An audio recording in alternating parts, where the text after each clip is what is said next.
নবী সাল্লাল্লাহু আলাইহি ওয়াসাল্লাম কি হুজুরদের নবী না আপনার নবী? কথা বলেন, উত্তর দেন।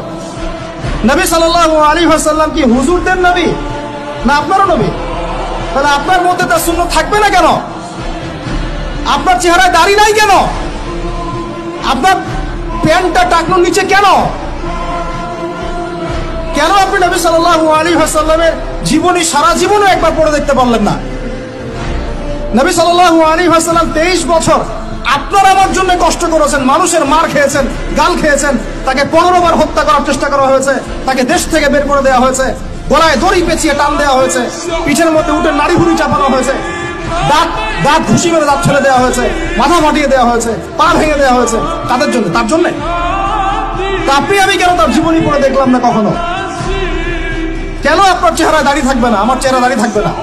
কেন আমাদের প্যান্ট টাকনোর নিচে উপরে থাকবে না? কেন আমাদের কথাবার্তা, চালচলন, খাওয়া দাওয়া, ইস্তেঞ্জা করা, নামাজ পড়া, প্রতিটা অ্যাক্টিভিটি সুন্নাহ মাফিক কেন হবে না? এটা আপনাকে হুজুরকে শেখাতে হবে কেন? এটা তো আপনার দায়িত্ব, শেখা নিজের দায়িত্ব। আল্লাহ রাস্তায় বের হতে আপনাকে বলতে হবে কেন? নিজের তাগাদা থেকে আপনি বের হবেন। হুজুররা কবরে যাবে, আপনি যাবেন না? উত্তর দেন। হুজুররা, তোমরা উত্তর দাও, ছেলেরা, ইয়াং জেনারেশন তোমরা যারা আছো, হুজুররা কবরে যাবে, আমরা যাবো না?